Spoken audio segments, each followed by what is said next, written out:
Le rayon multisalaire est intéressant de par ses spécificités, il permet d'avoir des produits qui peuvent être créateurs de valeur ajoutée. Et c'est de par cette valeur ajoutée qu'on peut créer à partir de nos produits, qu'on peut arriver à rémunérer mieux les éleveurs et du coup donner tout son sens au fait de traiter des salaires. Moi, tout mon parcours scolaire, on a toujours dit « mais il est fou, mais qu'est-ce qu'il fait? Il veut s'installer avec les salaires, c'est fini ». Mais après, bon, aujourd'hui, je suis quand même capable de sortir des chiffres, un revenu, et de montrer que le système n'est pas si mort que ça et qu'on peut très bien en vivre encore. Le facteur clé, c'est quand même la première chose qui est importante, c'est la motivation et la passion.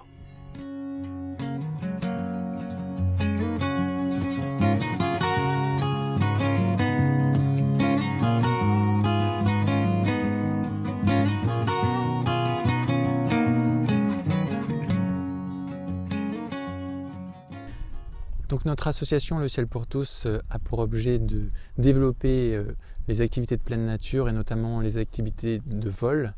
Et donc notre projet était de faire l'acquisition de fauteuils volants pour emmener des personnes à mobilité réduite en parapente. Et grâce à Leader, nous avons pu boucler le financement. Avec quelques financements privés, nous avons réussi finalement à faire l'acquisition de tout ce matériel. Aujourd'hui, le projet Handivol au sommet du Puy-de-Dôme fonctionne. Nous avons 2 fauteuils à disposition pour toute la communauté libériste de France. C'est notre part d'engagement pour cette aventure humaine, de redonner de la liberté aux gens qui l'ont un petit peu perdue.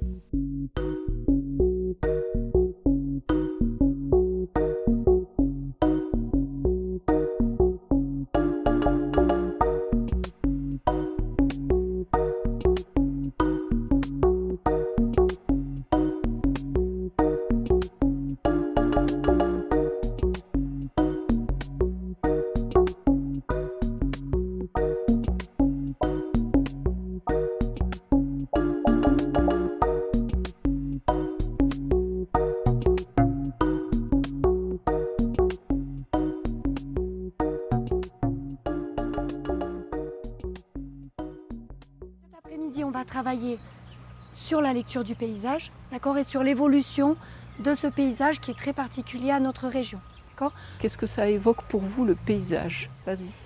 Aussi des montagnes. Des montagnes, bien sûr. Oui, vas-y. De l'herbe. De l'herbe, vas-y. Des rivières. Des rivières. Des cascades. Des cascades. Dans la classe de Betty Ducruet, ils vont utiliser un outil pédagogique. Raconte-moi le parc. Vous avez lu tous vos textes? Et vous avez regardé les petites illustrations aussi, parce que ça va nous donner des petits indices. Des centaines de classes se familiarisent et découvrent comment le paysage s'est modelé au fil des millénaires et sous l'action de l'homme. Regarde, il coule et qu'est-ce qu'il fait? De la période glaciaire à aujourd'hui, en passant de l'homme chasseur-cueilleur à l'éleveur-cultivateur, les enfants manipulent et s'interrogent. Lors de ces animations, les élèves déambulent aussi aux abords des écoles. Ils découvrent autrement la nature environnante de leur lieu de vie. Oui, regardez. Est-ce que tu as vu, Raphaël? Et donc dans toutes les rivières, on a des milliers d'espèces comme ça qui se baladent. Et elles ont donc un rôle très important, parce que si elles n'étaient pas là, les poissons ne pourraient pas vivre. On a découvert avec Stéphanie qu'elles étaient comment ces maisons? En pierre. En pierre. Et puis nos toits, ils sont recouverts de quoi? De tuiles romanes ou de tuiles plates. Oui, ou encore ou des ardoises. On a travaillé avec 16 classes pour leur faire découvrir, alors au départ, leur environnement proche autour de l'école, ensuite communiquer ces découvertes à d'autres classes qui participent à ce projet, et finalement aller se rencontrer une fois à la ville, une fois à la campagne, pour partager les découvertes avec les classes correspondantes.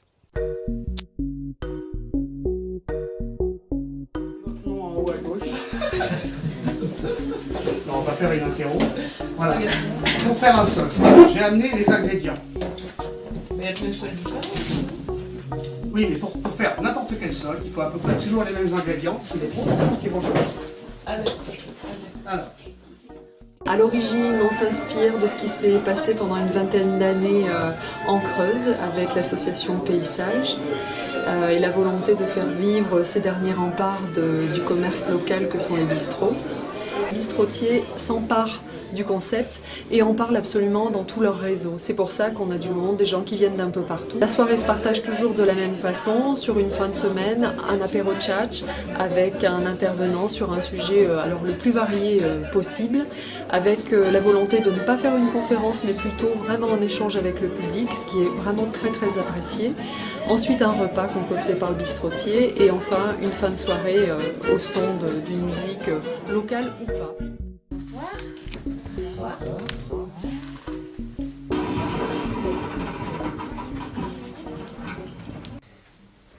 Des trous?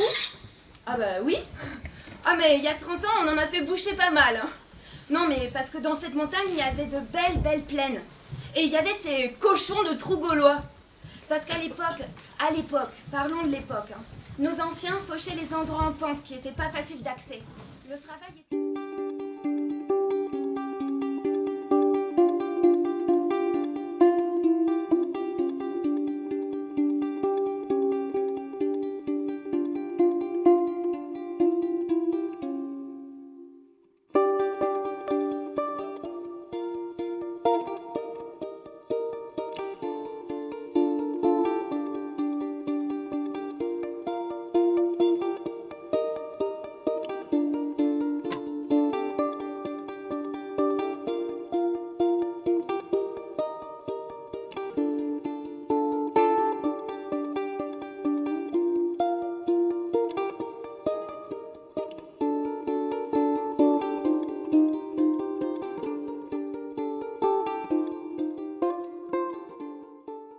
Centre de Rochefort-Montagne veut conserver ses services et enrayer le déclin démographique. En 2013, le conseil municipal a donc décidé de réviser son plan local d'urbanisme. D'emblée, il s'est tourné vers l'ARU, l'atelier rural d'urbanisme, créé par le Parc des Volcans. En partenariat avec des architectes, urbanistes, paysagistes et autres professionnels du foncier, ce dispositif permet aux communes d'être accompagnées gratuitement dans leurs projets d'aménagement. On arrive à confronter nos points de vue. Bon, il y a toutes ces considérations sur le bâti où je voudrais qu'on vienne on voudrait mettre plus de bois, prendre des mesures qui sont, j'allais dire, pro-environnementales, à la fois dans le stockage du carbone, des réflexions sur la mobilité, puisque c'est aussi un élément de production de CO2, c'est aussi un élément de confort. Donc il y a tout un ensemble de réflexions qu'il faut partager. 20 personnes sont venues, surtout issues d'associations. Et donc la première réunion a consisté à présenter la démarche. Dans un second temps, on a vraiment présenté la méthode d'inventaire, donc en montrant les tableaux sur lesquels je me basais pour décrire chaque objet. On a montré toute la cartographie qu'on utilisait, les vues aériennes. Et après ce premier atelier, on a fait un second atelier. On est vraiment directement allé sur le terrain. L'initiative du Parc des Volcans qui va nous permettre de répertorier le petit patrimoine sur la commune d'Allanche va beaucoup nous aider pour avoir une méthodologie pour justement remettre en ordre un peu tout ce qu'on a pu évaluer comme patrimoine et pour en faire des fiches précises et qui permettent de visualiser facilement pour les gens qui viennent visiter Allanche les endroits où se trouve ce petit patrimoine et également évaluer auprès des autorités locales l'urgence du maintien de ce patrimoine dans l'État. Et puis il va sensibiliser aussi, je pense, la population allanchoise à la richesse de ce petit patrimoine qui est bien souvent trop oublié.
Là, nous sommes en train de préparer tous les matériaux qui vont être acheminés au sommet du Sancy. On va conserver l'aspect naturel et montagnard du sentier. Ce sera le moins d'artificialisation possible. On va créer un itinéraire en fait unique, confortable, pour que les gens puissent monter en toute sécurité au sommet. C'était important d'avoir un sentier sécurisé, un sentier en bon état et un sentier canalisé. C'est-à-dire à droite et à gauche du chemin, les terrains seront restaurés. C'est-à-dire qu'on va mettre en place ces boudins coco, on va mettre en place la toile coco avec les piquets, on va mettre en place des murets de pierre sèche, on va gérer l'écoulement des eaux au niveau du sentier aussi. Et du coup, de chaque côté du chemin, en fait, tout sera fait pour stabiliser la zone afin que la végétation puisse reprendre spontanément.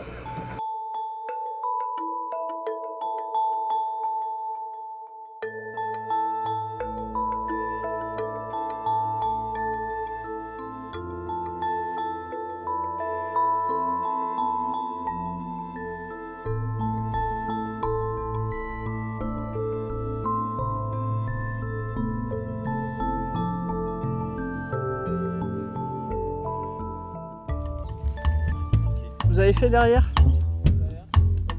Ouais. Alors on se trouve sur la tourbière du lac d'en bas, à la Gaudivelle, dans la réserve naturelle nationale. Donc c'est une réserve naturelle qui fait 25 hectares dans le Cézallier.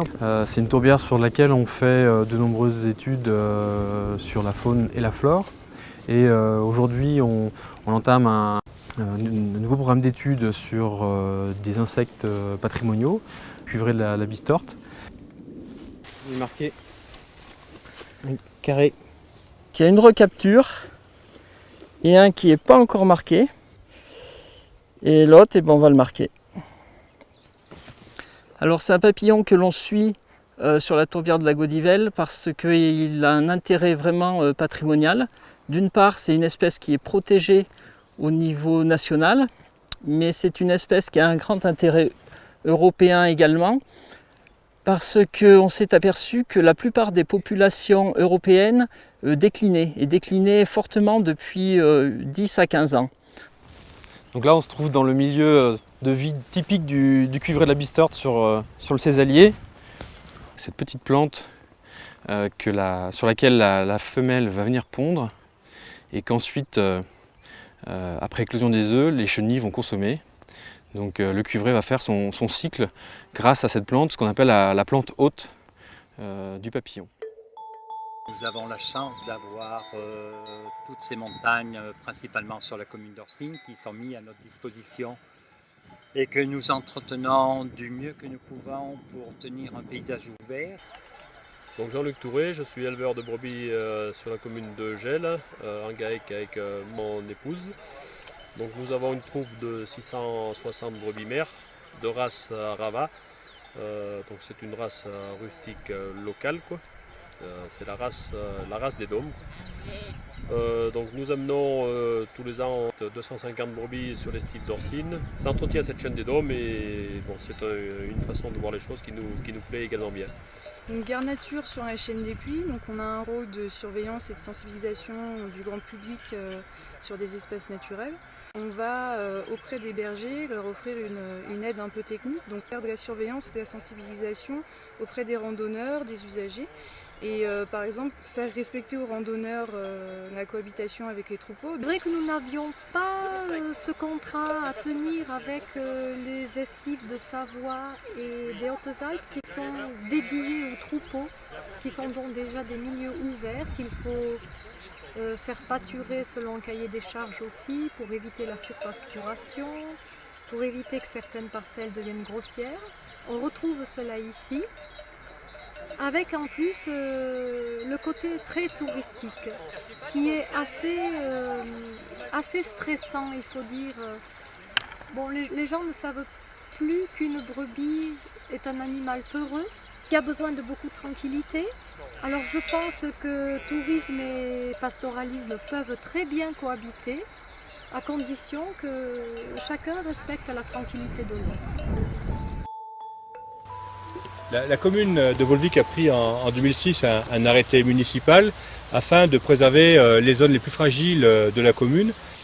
Donc là, la commune dispose d'une équipe de police municipale composée de 3 personnes, de 3 policiers, qui interviennent aux côtés des gardes nature du parc naturel des volcans d'Auvergne, aux côtés de l'Office national de la chasse et de la faune sauvage, voire de la gendarmerie, pour régulièrement faire des opérations de surveillance afin de pénaliser les personnes qui outrepasseraient l'autorisation et qui rentreraient avec des véhicules sur les chemins.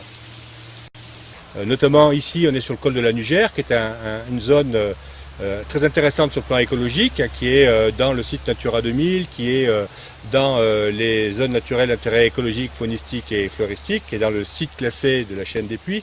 Donc c'est une zone particulièrement fragile parce qu'on est sur des sols qui sont assez rapidement dégradés, et le fait du passage régulier des motos vertes sur ces sols-là va les dégrader, va créer des ornières et va amener des sources de pollution notamment, et puis la disparition des sols et donc à terme la disparition de la végétation qui fait la qualité du site.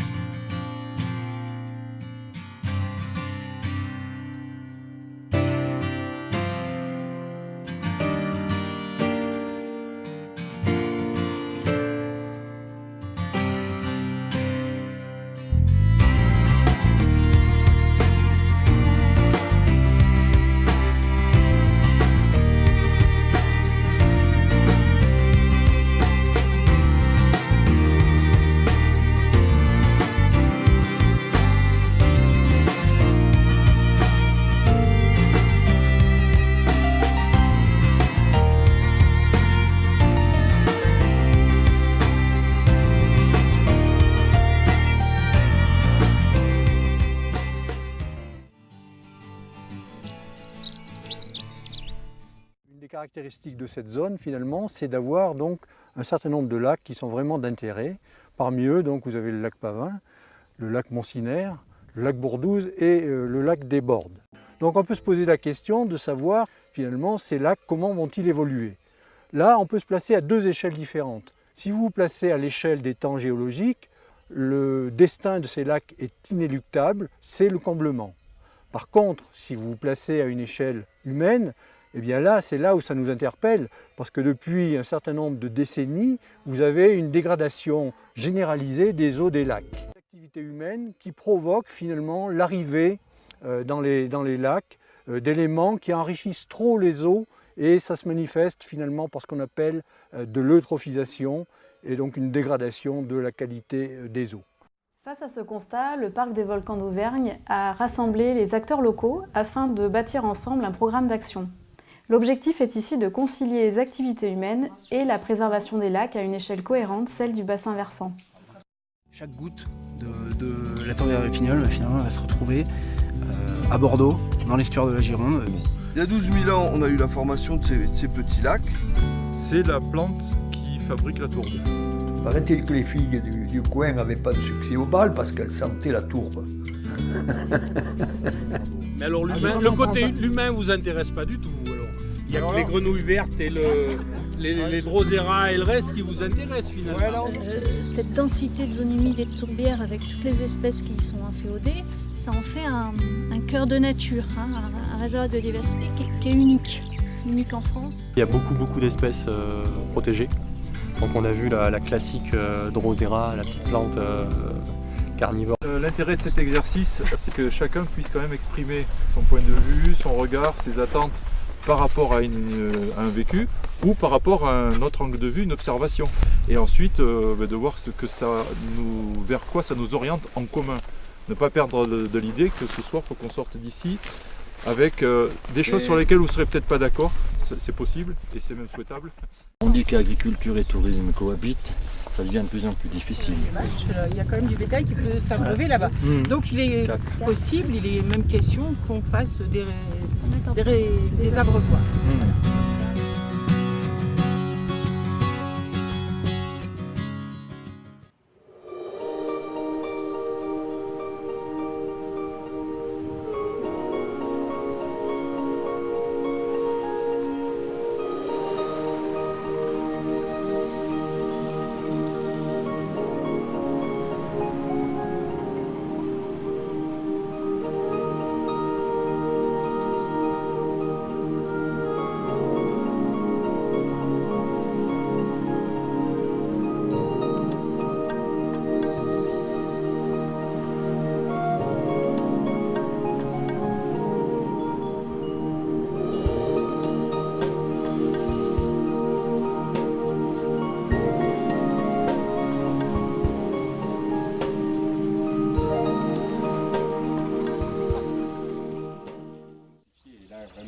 aussi le côté, l'intérêt environnemental et puis l'intérêt gustatif là, pour le consommateur, c'est sur les arômes, quoi. C'est sur les arômes, et on sait très bien que les prairies les plus diversifiées sont riches en un certain nombre d'espèces qui contiennent des petites molécules, sont des métabolites secondaires des plantes, qui sont souvent des antioxydants ou des composés qui sont volatiles, donc qu'on peut sentir à température ambiante.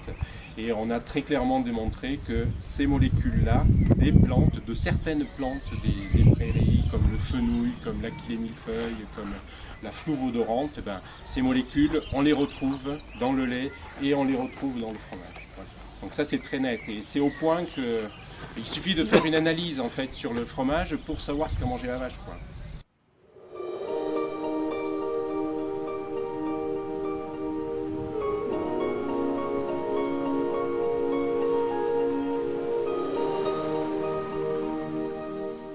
Une richesse en termes de fleurs très importante. Pas de culture, pas de nuisance, donc on fait un miel de qualité.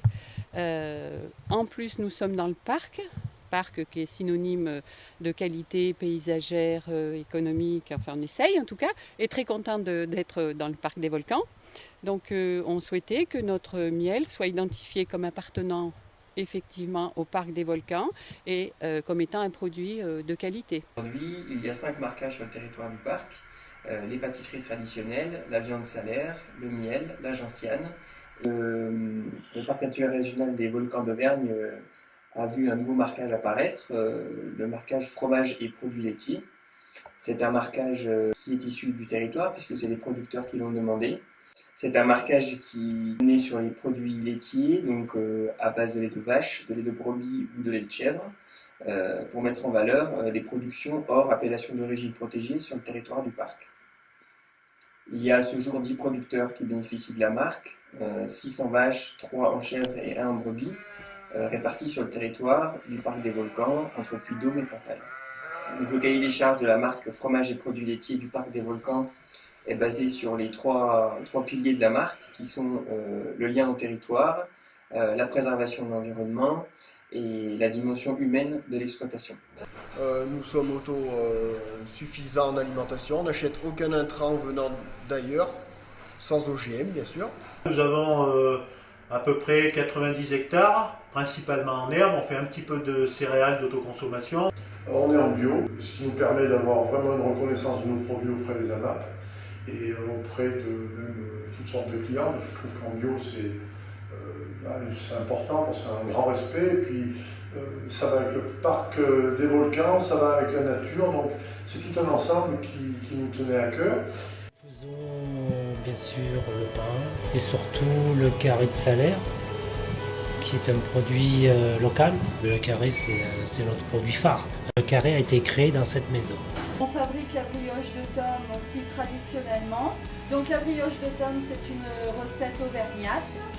On utilise de la tomme fraîche, la brioche donc de tomme traditionnelle et sucrée, et on en fait aussi au graton, on peut varier les plaisirs. C'est un cornet de Murat qui est croustillant en surface, qui est moelleux à l'intérieur, jaune au centre et bien doré sur le côté.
La marque Valeurs Parc est là pour qualifier ces accueils de restauration et d'hébergement, pour leur respect de l'environnement et des patrimoines, pour leurs dimensions humaines et sociales, et enfin, leur attachement au territoire.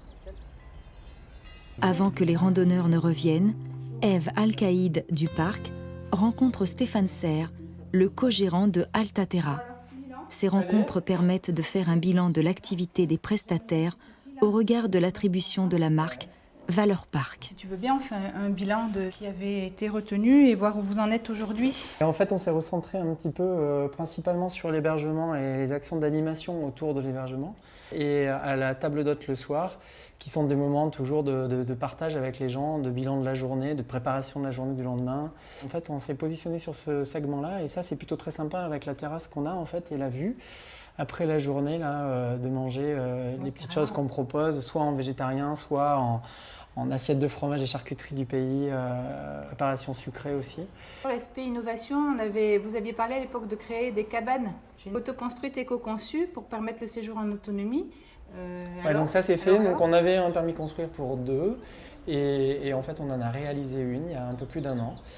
Et on a gardé tous les arbres sauf un et un bout de celui-là qui repart. Ouais. Et en fait, l'arbre qu'on a coupé, on l'a réutilisé dans la fabrication de la maison, quoi. Donc il est là, tu vois, le merisier qu'on a coupé. Sympa. En fait, l'idée, c'était de faire au maximum avec ce qu'on trouvait sur place. Et donc, tu vois, toutes les cornières, c'est du bois mort qu'on a glané dans les forêts, en fait. Tout ça, là. Voilà. Tu vois, la démarche, c'était ça, c'était, allez, on a besoin de 27 mètres carrés, on prend la voiture, la remorque et on va chercher 27 mètres carrés. On a trouvé des choses qui nous plaisaient. En tout cas, ça s'inscrit bien dans le projet que vous avez global d'accueil. C'est bien dans le même esprit, en tout cas. C'est un peu une suite, en fait. Alors là, il y a plus d'autonomie pour le coup. Les gens, ils veulent se faire à manger, ils se font à manger. Ouais. Ils veulent pas, ils descendent à la table d'hôte. Le petit-déj, on leur amène le matin dans un petit panier. Ici comme ailleurs, sur le parc, les prestataires touristiques sont accompagnés dans leur projet d'écotourisme. Puis en 1994, j'ai fait une reconversion professionnelle. Donc du coup, ça m'a permis, avec une spécialité botanique, donc de pouvoir, à travers le gîte, faire passer ma passion qui est la montagne et les fleurs. Nous sommes agriculteurs, en agriculture biologique. Au départ, on l'a conçu le plus naturel possible. Alors donc le sol, c'est de la terre cuite, du Cantal. Et bon, la cerise là sur le gâteau, ça a été de pouvoir mettre du solaire il y a 2 ans. La marque Parc, c'est un peu dans la même ligne de conduite, donc je trouvais tout à fait naturel d'adhérer à la marque Parc. On a rencontré des touristes qui nous disaient qu'il n'y avait rien d'ouvert dans le secteur, que c'était difficile de pouvoir boire quelque chose. Et à force d'entendre cet aspect des choses, on a décidé de restaurer le bureau et puis d'en faire au départ quelque chose pour le tourisme, mais pas forcément une ferme auberge, on ne savait pas. Et puis 2 ans après avoir fonctionné, on a décidé de prendre l'appellation ferme auberge. Alors on y sert nos produits, la charcuterie bien entendu, et puis la viande salaire surtout. Dans cette activité, on est surtout agriculteur. La diversification, c'est un plus. Et c'est vrai que la marque Parc, c'est un signe de qualité. Qualité de produit, de qualité d'accueil. Donc la marque Parc, c'est aussi se faire connaître sur d'autres départements que le Cantal. Alors on a un petit logo sur la porte d'entrée. J'ai un jeu de nappe bleue, un jeu de nappe rouge sur lequel je mets les 7 du parc des volcans. Donc systématiquement, je pense que c'est cet attachement au pays et c'est cet attachement au monde agricole. Ça fait découvrir un territoire aux gens et nous qui faisons partie de la marque Parc, ça nous permet de nous rencontrer aussi et de voir ce qui se fait ailleurs. Il y a des liens entre les hommes et ça, je pense que dans un parc, c'est essentiel.